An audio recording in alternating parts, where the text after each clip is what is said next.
साईं असद शेख साहिब साना बाबति छा चवणु चाहींदो? थोरो पाण शॉर्टली इन ते ॻाल्हाईंदा, उन खां पोइ अॻिते जा जेके लाइ अमल आहिनि उन्हनि ते ज़रूरु ॻाल्हाईंदासीं प्लीज़। सही, ही साना असांजी सिंधियुनि जी सभ खां वॾी डायस्पोरा कम्युनिटी ऑर्गेनाइज़ेशन जेका 42 सालनि खां कमु करे पई। उहा कमु छा आहे कम्युनिटी ऑर्गेनाइज़ेशन, पर उहा सिंध ऐं सिंधियुनि जे लाइ उनजी कल्चर, असांजी पंहिंजी हेरिटेज, असांजी लैंग्वेज, उनखे ज़िंदा रखण जे लाइ मेन जेको साना जो मक़सदु आहे त असां पंहिंजे हेरिटेज कल्चर जी प्रोमोट बि कयूं पूरी दुनिया में, उनजी हिफ़ाज़त बि कयूं ऐं पंहिंजी कम्युनिटी खे ज़िंदा रखूं हिन जदीद दौर में। ऐं उन सां गॾोगॾु जेके असांजा सिंध जा प्रॉब्लम्स आहिनि, इशूज़ आहिनि, जेतिरे हद ताईं थी सघे त साना as a community organisation help करे, मदद करे, जेका हमेशा कॾहिं बि पोइ ते न हटी आहे ऐं कंदी रहे थी। उनजो मिसाल ही 42 साल आहे जेको असां गॾिजी मल्हायूं पिया हिते टोरंटो कैनेडा में। बेहतरीन, तव्हांखे जस हुजे असद शेख साहब। तव्हां सभिनी जी महिनत आहे जेका हर साल असां सभिनी खे नज़र ईंदी आहे, ऑन स्क्रीन ऑफ स्क्रीन।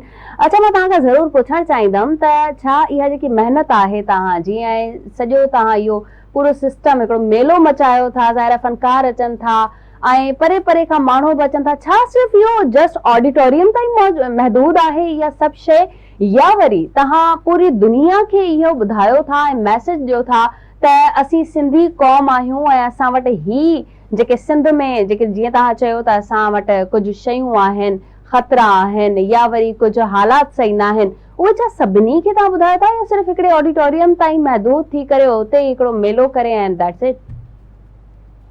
ॾिसो, तमामु बहितरीन क्वेश्चन। तव्हांखे मां ॿुधायां त साना जो जेको ही कन्वेंशन आहे, मूं तनक़ीदी मुकालमा जाइज़ा बि ॿुधा आहिनि, फेसबुक ते बि ॾिसंदो आहियां त माण्हू इहो लिखंदा आहिनि त साना जेको आहे ही करोड़े रुपया ख़र्च करे मेलो थी कराए, उनजो मक़सदु छा आहे?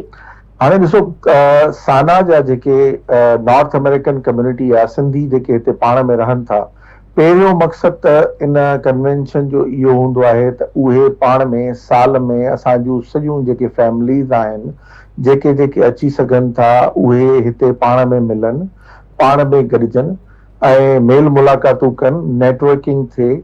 उन में नेटवर्किंग सिर्फ़ु इहा न हूंदी आहे त जेको आहे असीं पाण में मिलूं, असां पाण में मरासिम पैदा कयूं, पंहिंजा जेकी नेक्स्ट असांजी जनरेशन आहे उहा हिक ॿिए सां मिले। ठीकु आहे, मेन असांजो कम्युनिटी खे गॾु करण जो मक़सदु इहो हूंदो आहे। उन खां पोइ अचे थो त असां छा इन मां हासिल करणु चाहियूं था। हाणे बेसिकली हर साल जेको साना जो कन्वेंशन थींदो आहे उहो 3 ॾींहंनि ते मुश्तमिल हूंदो आहे। पहिरें ॾींहं ते जेको असांजी शुरूआत थींदी आहे कन्वेंशन जी, उहा लतीफ़ साईं जी वाई खां थींदी आहे ऐं असां पंहिंजे कल्चर हेरिटेज उनमें अदबी मुशाइरो हिकिड़ो थींदो आहे सिंधी, जंहिंमें सिंध जा नामवर शाइर जेके मौजूदु हूंदा आहिनि या उन्हनि खे असां लाइव खणंदा आहियूं उहे, ऐं उन खां पोइ म्यूज़िकल हिकिड़ो प्रोग्राम थींदो आहे।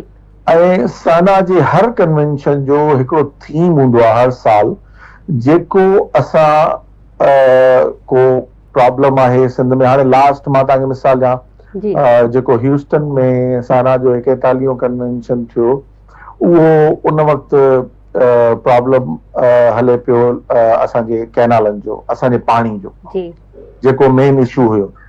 हिन साल असां जेको थीम 42 कन्वेंशन में चूज़ कयो आहे उहो आहे education. Education as the foundation for human dignity and social harmony in Sindh. त तालीम, हिकु त तालीम सां कहिड़ा प्रॉब्लम्स आहिनि, तालीम हिकिड़ो बुनियादी ज़रूरत आहे। कंहिं बि मुल्क में, दुनिया में किथे बि हुजे, तालीम, सिहत, इहे असांजूं बुनियादी ज़रूरतूं आहिनि। ऐं वेस्टर्न वर्ल्ड अगरि असां कंपेयर कयूं पंहिंजी सिंध जी तालीम खे, सिंध जे सिलेबस खे, नो डाउट मां उतां पाण पढ़ी अॼु हिते अमेरिका में वेठो आहियां, रहां थो हिते नॉर्थ अमेरिका में, मां बि उतां पढ़ियो आहियां, पर असांखे जदीद दौर जेको ही AI टेक्नोलॉजी जो दौर आहे इन सां हमाहंग करण जे लाइ असांखे स्पेशली पंहिंजा जेके प्राइमरी सिलेबसिस आहिनि ॿारनि जा उहे चेंज करणा पवंदा। असांखे किताब जेके असां उते पढ़ायूं था उन में चेंजिंग्स आणियूं पवंदियूं। त जेको तालीमी मक़सदु आहे ॿार अगरि प्राइमरी लेवल उन्हनि जो मज़बूत न हूंदो त उहे अॻिते हली कीअं ॿाहिरि निकिरंदा, कीअं सिंध खे असांजे मुल्क खे संभालींदा, अॻिते कीअं वधंदा। त उन जा सेशन्स थींदा आहिनि। हाणे जीअं तालीम आहे त असां उन जे लिहाज़ खां दावत ॾींदा आहियूं।